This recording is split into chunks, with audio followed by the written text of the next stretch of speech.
안녕하십니까. 오늘 ROR랩 시즌 2 두 번째 ROR랩을 시작하겠습니다. 사실 오늘 강의한 내용에 대한 스크린캐스트 동영상을 제가 노트북이 다운되는 바람에 사라져 버렸습니다.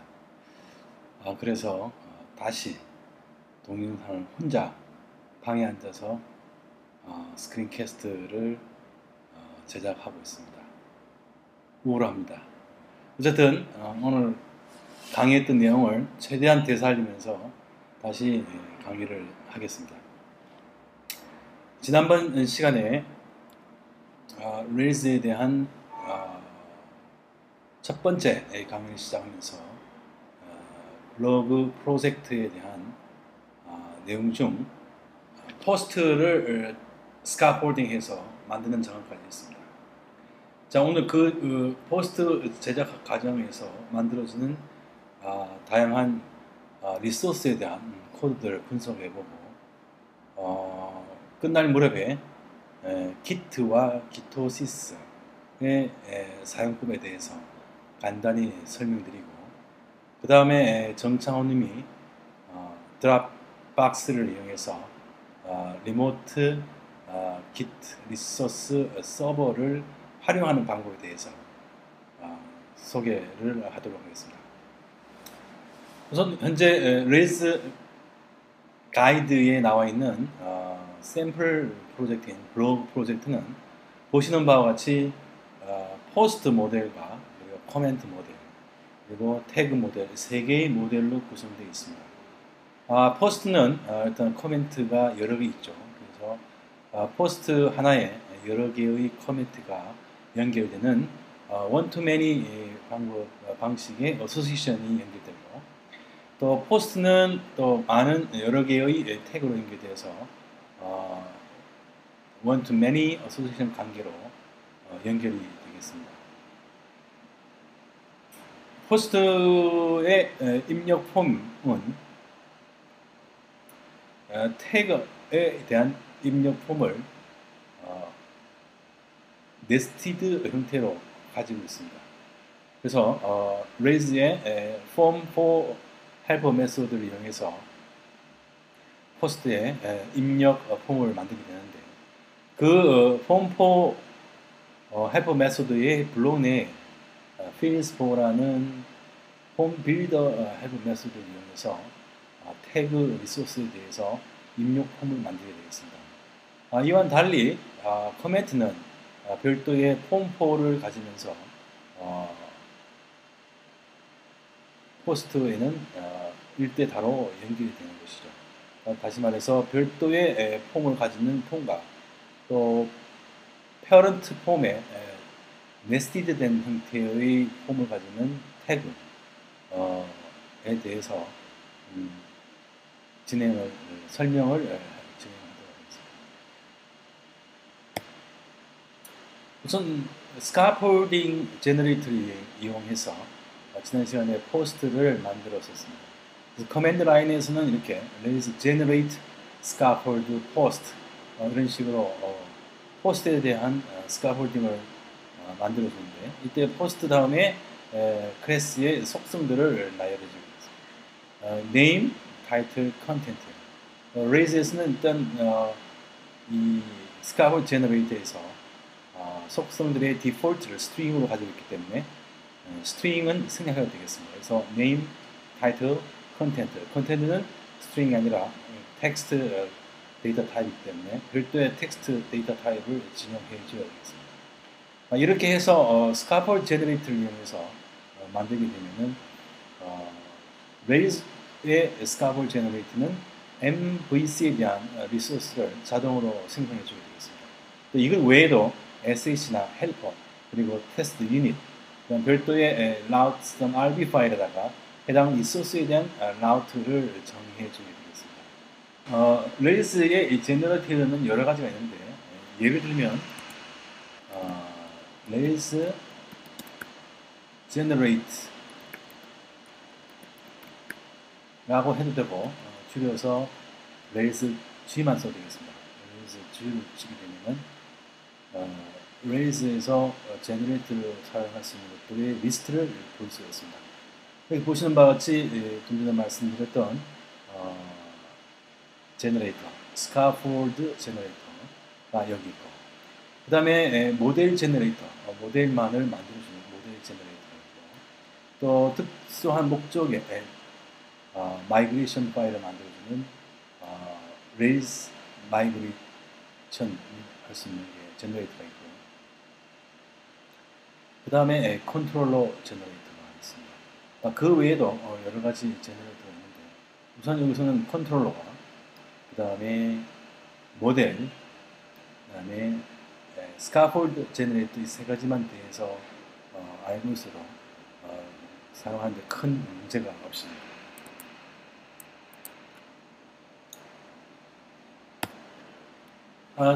다음은 이렇게 레이즈의 스카폴드 제너레이터 이용해서 만들어지는 파일들을 보면은 크게 액티브 레코드를 호출하고 또 리소스 라우터, 스카폴드 컨트롤러, 그 다음에 에셋, 그 다음에 SCSS에 대한 모듈을 호출하게 됩니다. 그래서 각각에 대해서 액티브 레코드는 마이그레이션 모델을 마이그레이션 할 수 있는 마이그레이션 파일을 만들고, 또 모델인 호스트에 대한 클래스 정의 파일을 만들고, 그 다음에 유닛 테스트하는 파일을 만듭니다. 또한 route.rb에다가는 이와 같이 resources post라는 리소스 라우팅에 대한 선언을 해주게 되어 있고요. 그 다음에 스카폴드 제너레이터를 호출하게 되면은 일단 포스트 컨트롤러 만들어주고, 그 외에 인베디드 루비 코드의 뷰 템플릿 파일들을 보시는 바와 같이 만들어줍니다. 역시 또 테스트 유닛에 만들어주고, 그 다음에 에셋 자원을 또 만듭니다. 커피 스크립트, 그 다음에 스타일시트의 SCSS 파일을 포스트 자원에 대해서 이름을 붙은 그런 포스트 전용 자바스크립트 커피 스크립트 파일과 CSS, CSS 스타일의 CSS 파일을 만들어줍니다. 그 외에도 이 호스트 자원에 대해서 쓸 수 있는 그런 스카폴드로 만들어지는 리소스에 대한 그 스타일링을 위해서 scaffolds.csS 파일이 별도로 추가해서 만들어집니다. 자, 이렇게 해서 스카폴딩으로 호스트 리소스에 대한 다양한 파일들이 만들어지면 이제는 실질적으로 DB 테이블을 만들어야 됩니다. 스카폴딩 제너레이터가 만들어준 마이그레이션 파일, 모델 마이그레이션 파일의 내용이 보시는 바와 같이 DB 마이그레이트 디렉토리에 이와 같은 날짜와 시간으로 이루어진 번호와 그다음에 create post라는 파일이 만들어집니다. 자, 이 파일의 내용을 보면은 액티브 레코드의 마이그레이션으로부터 상속받는 create post라는 클래스를 정의해주고, 이 클래스 안에서 change라는 메소드를 구축해서 테이블을 만들어줍니다. 자, 보시는 바와 같이 우리가 스카폴드 제너레이터를 이용해서 포스트 단수를 쓰는데 실제 테이블명은 모델명의 복수 형태를 가지게 되어 있습니다. 그래서 이거를 create table helper 메소드의 심볼로 넘겨주게 되고, 그 create table 블록 안에다가 name, title, content 이 세 가지의 속성에 대한 table builder 메소드, string, text 이런 거죠. 자, 이러한 마이그레이션 파일을 이용해서 실질적으로 레이크 명령에서 DB 마이그레이트를 실행하게 되면 실질적인 DB 테이블이 생성되어 있습니다. 생성되는 결과는 이러한 메시지를 보여주고 있습니다. 자, 다음은 이제 그 ERB 파일에다가 링크를 연결하는 방법을 설명드리겠습니다. 자, 먼저 보시는 바와 같이 이렇게 예를 들어서 홈 컨트롤러에 인덱스 액션이 있다고 가정했을 때 인덱스 액션에 연결되는 뷰 템플릿 파일은 보시는 바와 같이 뷰즈의 홈 컨트롤러 이름 아래 index.html.erb 파일의 형태로 만들어집니다. 이 index html.erb 파일의 내용을 예를 들자면 같이 hello rails의 h1 태그를 쓰고 그 다음에 erb 코드로서 link to help 메소드에다가 캡션 타이틀 이름을 my 블로그를 해주고 그 다음에 URL을 이런 pass helper를 이용해서 포스트의 모든 목록을 보여주는 그런 경로 헬퍼 메소드를 실행해줍니다. 이와 같이 하면 결과적으로 ERB 코드가 렌더링 되고 결과적으로 보여지는 만들어지는 렌더링 인덱스 HTML 파일 내용은 보시는 바와 같이 이렇게 마이 블로그의 링크가 만들어집니다. 자, 다음은 이 포스트 모델에 대해서 한번 보겠습니다. 포스트는 하나의 클래스로서 정의가 되고요. 이 클래스는 액티브 레코드로부터 상속을 받게 됩니다. 그림에 보시는 바와 같이 액티브 레코드는 실제로 데이터베이스의 연결, 커넥션을 담당해주고요. 액티브 레코드를 통해서 개발자는 레이즈의 모델에 대해서 작업을 해주게 되면 곧 이것은 액티브 레코드를 통한 실제 테이블에 대한 작업으로 연결이 되겠습니다. 이런 액티브 레코드는 config/database.yml에 정의된 커넥션 정보에 따라서 실제 테이블로 연결이 되는 것입니다. 그러면 여기서 포스트 클래스의 정의를 보면 a tree accessible이라는 메소드가 있습니다. 이것은 매스 어사이먼트를 방지하기 위한 하나의 메소드로서 여기에 정의를 해놓지 않은 필드에 대해서 폼에 서밋을 하게 되면 저장이 되지 않습니다. 그래서 일전에 레이즈 프로젝트에서 이러한 매스 어사이먼트에 대한 보안 사고가 있은 이후에 디폴트로 트리 액세서블이라는 메소드가 템플릿, 스카폴딩 템플릿을 자동으로 추가해 주게 되겠습니다. 그래서 현재 포스트에는 네임과 타이틀, 컨텐트 3개의 속성들이 있고요. 그 속성들을 트리 액세서블이라는 해본 메소드에 정의를 해주게 되겠습니다.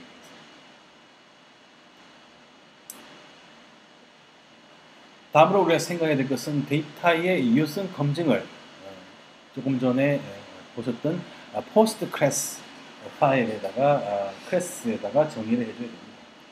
그래서 예를 들어서 우리가 이름과 타이틀은 반드시 입력을 해야 되는 경우라고 할 때는 validates라는 하이퍼 메소드에 속성 이름을 심볼로 써주고요. 그 다음에 반드시 있어야 된다고 할 때는 presence라는 옵션을 true로 해주겠습니다.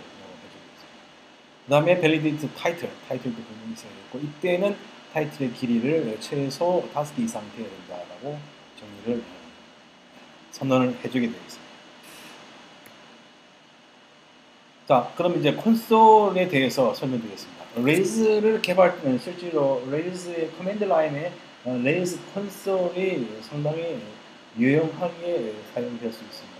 레이즈 콘솔로 해서 커맨드 라인에서 레이즈 콘솔로 들어가게 되면 현재 개발하고 있는 프로젝트의 모든 컨텍스트, 모든 자원에 대한 상황을 그대로 콘솔 박스에서 이용할 수 있다는 것입니다. 또한 레이스 콘솔에다가 샌드박스라는 옵션을 추가해주게 되면 레이스 콘솔에서 작업하는 데이터베이스 관련 데이터 변경, 수정, 삭제 작업들을 콘솔을 빠져나오게 될 때는 그대로 롤백 시키는 그러한 기능을 해주게 됩니다.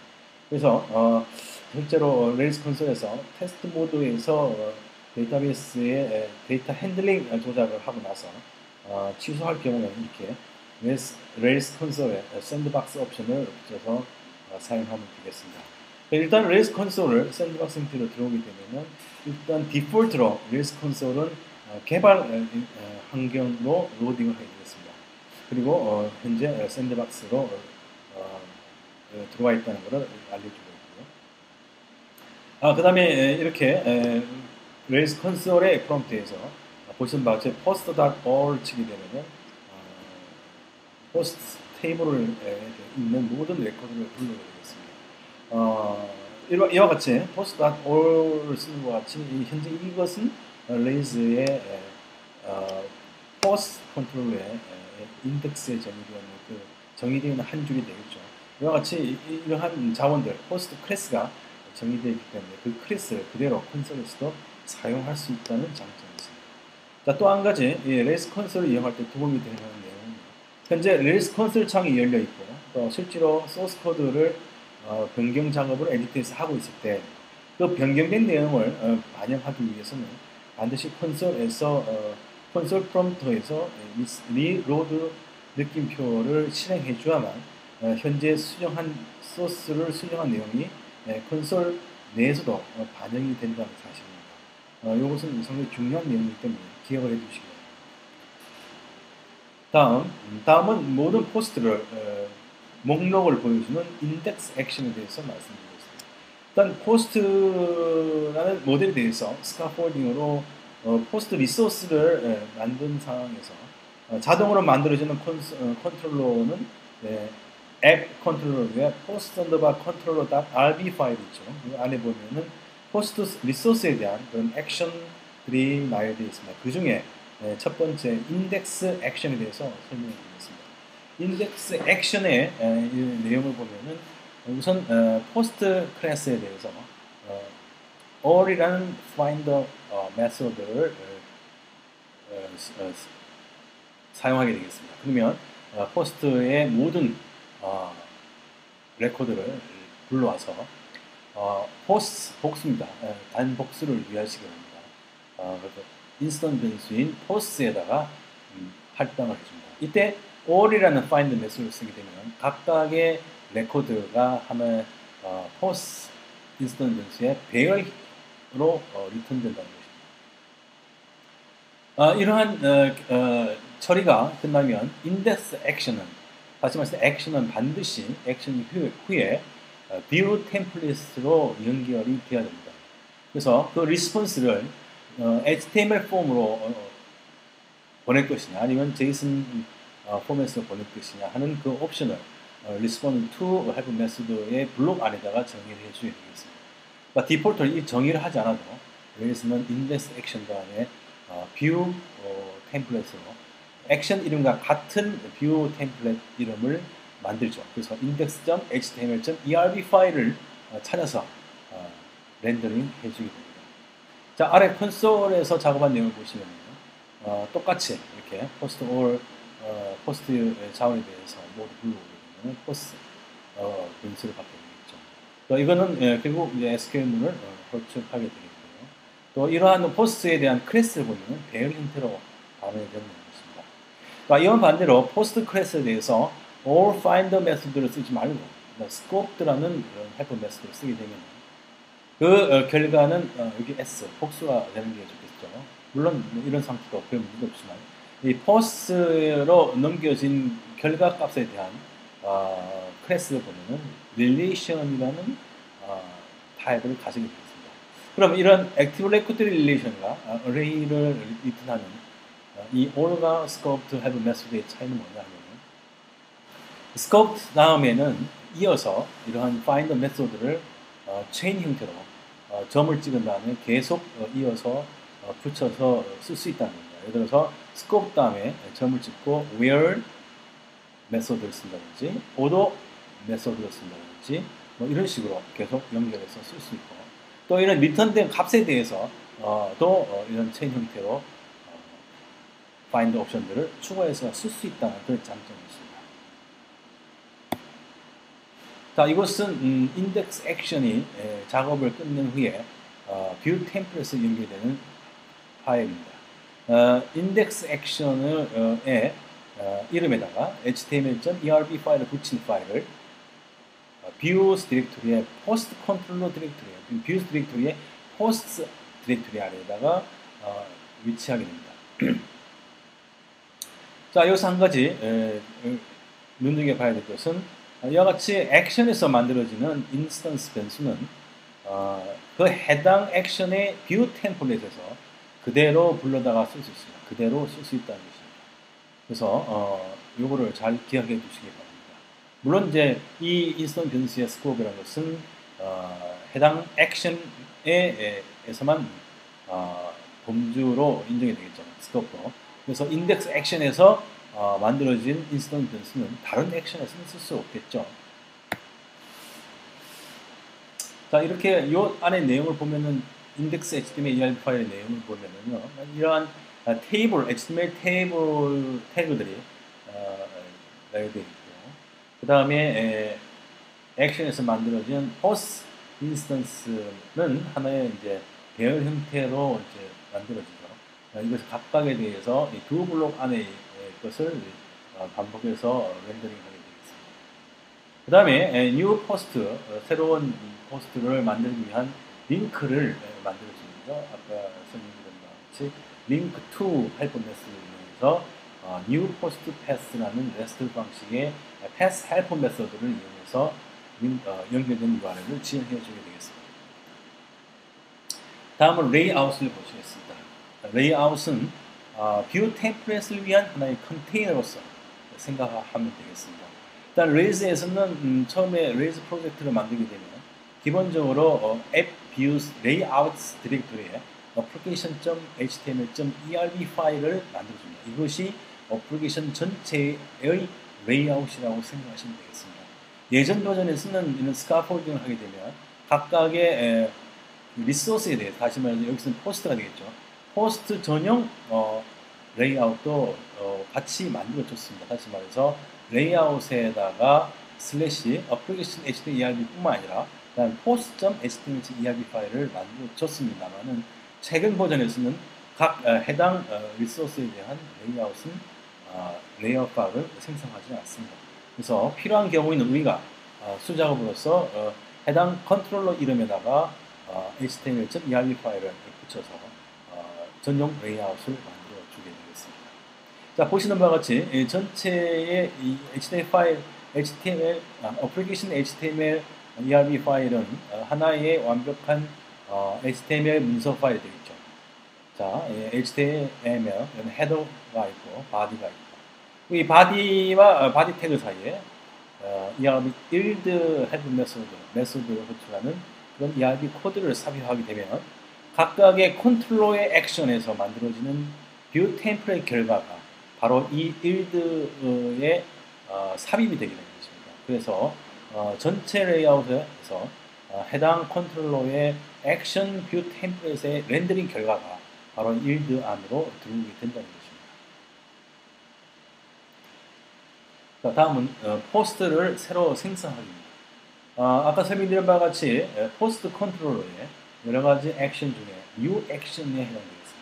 new action은 조금 이제 특이한 기능을 합니다. new action은 실질적인 데이터베이스와의 연결 작업을 하지 않고요. 새로운 포스트를 입력하기 위한 폼을 만들어주는 그런 용도로 쓰인다고 생각하시면 되겠습니다. 그래서 실질적으로 new action에서는 포스트 클래스에서 새로운 객체를 만들어서 이 객체를 뷰 템플릿 신 new.html ERB 파일로 보내주게 되고, 그 뷰 템플릿에서는 폼 파셜을 불러서 그 폼 파셜에 해당 new에서 만든 포스트 인스턴스를 넘겨주게 되겠습니다. 이렇게 렌더를 써서 폼 파셜을 쓰게 되면 그 폼 파셜 파일에서는 상위 파셜을 호출한 뷰 템플에서 쓸 수 있는 인스턴트 변수를 그대로 불러다가 쓸 수 있다는 그러한 약속이 되어 있습니다. 그래서 이렇게 새로운 포스트를 새로 만들 때 뷰 폼에서 폼 HTML 태그에서의 액션은 HTTP 포스트 버브를 사용한다는 것을 기억해 두시기 바랍니다. 자, 이렇게 해서 만들어지는 new new action에 대한 뷰 템플릿 파일에 포함되어 있는 파셜 폼 파일은 해당 포스트의 디렉토리에 언더바 폼 HTML ERB 형태를 찬다. 그러니까 파셜 템플릿은 일반적인 템플릿과 다른 것은 이름 앞에 언더바가 붙는다는 것입니다. 이 언더바가 붙게 되면은 이것은 파셜 템플릿 파일로서 역할을 한다는 것이죠. 파셜 템플릿 파일은 그 파셜을 호출한 뷰 템플릿에서 쓰는 모든 인스턴트 변수를 그대로 쓸 수 있다는 장점이 있겠죠. 그러나 일반 템플릿 파일에서는 그렇지 못하다는 것입니다. 자, 여기 보시면 폼4라는 모델을 이용하는 그런 폼 해본 메소드입니다. 폼4가. 그래서 폼4 다음에는 반드시 모델 리소스에 대한 인스턴스를 연구해주게 되겠죠. 그러면 이 인스턴스를 이용해서 폼을 빌드를 만드는 폼4가 되겠습니다. 폼4는 폼 빌더의 핸들러 값을 f 값으로 이런 블록 변수를 넘겨주게 되면 이 f 값의 폼 핸들러의 f를 이용해서 폼 핸들러에 대한 각종 다양한 헬퍼 메소드를 이용해서 속성들을 받아서 인풋 필드로 만들어줍니다. 그래서 텍스트 필드, 그다음에 텍스트 에리아 등과 같은 실질적인 HTML 인풋 태그들과 유사한 이름을 가진 헬퍼 메소드를 기본적으로 제공해 줍니다.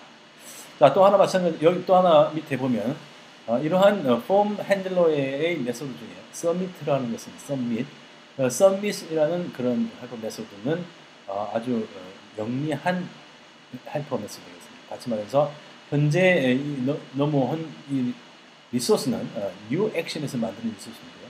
이 new action일 때는 이 submit 버튼의 캡션이 create로 만들어줍니다. 반대로 이것이 new가 아니라 edit action에서는 이 submit의 캡션이 create가 아니라 update로 레이스가 알아서 이름을 바꿔준다는 것입니다. 그래서 이렇게 만들어진 new post에 대한 폼 웹페이지는 보시는 바와 같이 이 submit 버튼의 캡션을 보면은 create라는 말이 지어지게 되죠. 그래서 이 create post라는 캡션을 버튼을 클릭하면 submit이 실행이 되면서 create action을 호출하게 되겠죠. 자, 이런 create action은 내용을 보면 포스트 클래스에 대한 비어있는 하나의 새로운 객체를 만들고요. 또 이런 폼에서 넘어온 포스트 해시의 값들을 파라미터로 받아가지고 새로 만들어진 포스트 객체의 값을 할당하게 됩니다. 자, 이렇게 만들어진 포스트 인스턴스는 세이브 메소드를 이용하게 돼서 실제 데이터를 테이블에 저장하게 되고 성공적으로 저장이 될 경우에는 다음 절차의 다음 연결을 포스트 쇼 액션으로 연결을 하게 되겠습니다. 실패하게 될 경우에는 다시 액션 뉴 액션의 뷰 템플릿을 렌더링해서 보여주게 됨으로써 새로운 포스트를 다시 입력할 수 있도록 해주게 됩니다. 자, 이렇게 만들어진 포스트를 그럼 보는 액션은 무엇인가? 이렇게 보는 것은 쇼 액션이라는 것이 있습니다. 쇼 액션은 보시는 바와 같이 URL에서 이렇게 URL 전체를 보게 될 때 이 앞쪽에 프로토콜 이름과 도메인 이름 그리고 컨트롤러 이름이 되겠고요. 그 다음에 넘어오는 것은 라우트상에 정의된 바에는 쇼 액션에 대한 정의는 바로 컨트롤러 이름 다음에 해당 리소스의 ID 값을 넘겨주게 되는 것이죠.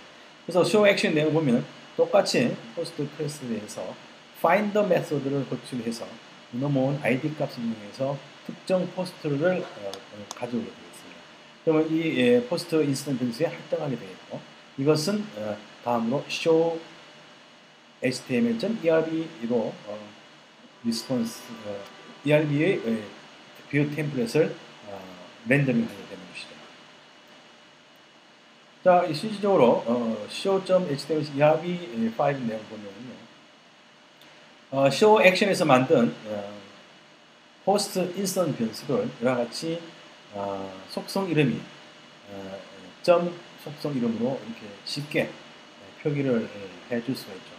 자, 이렇게 되면 ERB 코드에 이와 같이 속성들을 할당해 주게 되면은 만들어지는 show.html 파일에는 해당 값이 박힌 그런 static html 파일로 보여지게 되는 것이죠. 자, 그 아래 에디트와 back 링크를 연결하고 여기에 각각 연결될 URL을 네스팅 방식의 경로 헬퍼 메소드를 이용해서 지정해 주게 됩니다. 자, 다음은 이렇게 새로 만들어진 포스트를 수정하는 그런 액션이 되겠습니다. 자, 이 에디트 액션은 똑같습니다. 포스트 클래스에 대해서 find 메소드 호출해서 normal id 값을 호출해서 특정한 포스트에 해당 id 값을 가진 포스트를 리소스로 잡아오게 되겠습니다. 자, 이렇게 액션이 결과가 view 템플릿을 연결되겠고요. 자, 이때는 new action에서 만들어진 view 템플릿과 거의 대동소이하지만 여기에 쓰이는 폼 파샬에는 http post 버브가 아니라 http put 버브로 액션을 한다는 것입니다. 자, 이 put은 raise에서 정의하는 특수한 형태의 http 버브가 되겠죠. put과 delete 두 가지가 있습니다. 기본적으로는 일반적인 HTTP 태그는 post가 되겠죠. 자, 이렇게 해서 지정을 하게 되면은 현재 edit action에서 작용해서 만들어지는 edit view 템플릿에 있는 폼 태그에는 submit 버튼의 캡션이 edit에 연결되기 때문에 이것이 create가 아니라 update로 바뀌게 됩니다. raise가 되어집니다. 자, 이렇게 해서 수정한 다음에 submit 버튼 누르면 이때는 create가 아니라 update 액션으로 연결됩니다. 자, update 액션에서는 마찬가지로 리소스를 하나 불러와야 되기 때문에 submit에서 폼에서 넘어온 id 파라미터를 이용해서 특정 해당 포스트의 리소스를 포스트라는 이름의 인스턴스에 할당합니다. 자, 이때는 save가 아니라 이때는 update on the bar attributes라는 메소드를 호출해서 여기에 폼으로 넘어온 포스트에 대한 전체 해시 값을 파라미터로 넘겨줍니다. 자, 여기서 업데이트가 성공하게 되면 마찬가지로 해당 포스트에 대한 show 액션을 호출해서 show view 템플릿 파일을 렌더링 해주게 되겠습니다.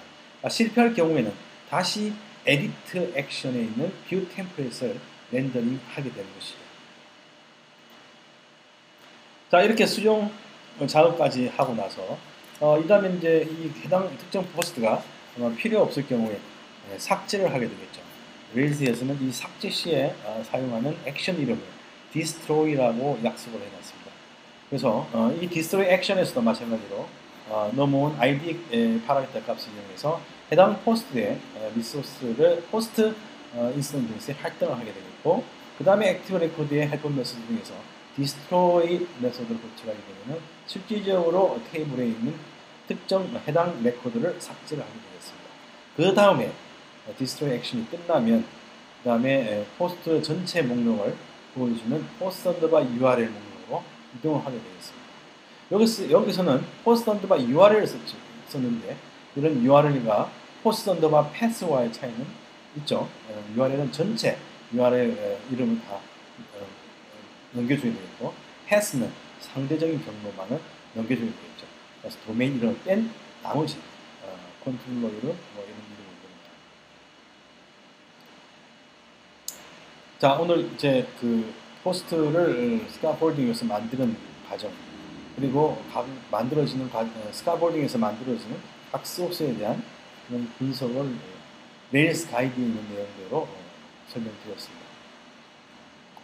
자, 다음은 오늘 이제 기트에 대해서, 그리고 리모트 깃 리파지토리 서버인 기토시스에 대한 설명을 간단히 드리고, 사실은 깃 서버를 설치하는 과정을 라이브로 데몬스트레이션을 하려고 했는데 시간 제약상 못하고 정창훈님의 드랍박스를 이용하여 리모트 깃 서버를 사용하는 방법에 대해서는 별도의 스크린캐스트를 올리도록 하겠습니다. 감사합니다. 이것으로서 두 번째 RR랩의 강의를 마치도록 하겠습니다.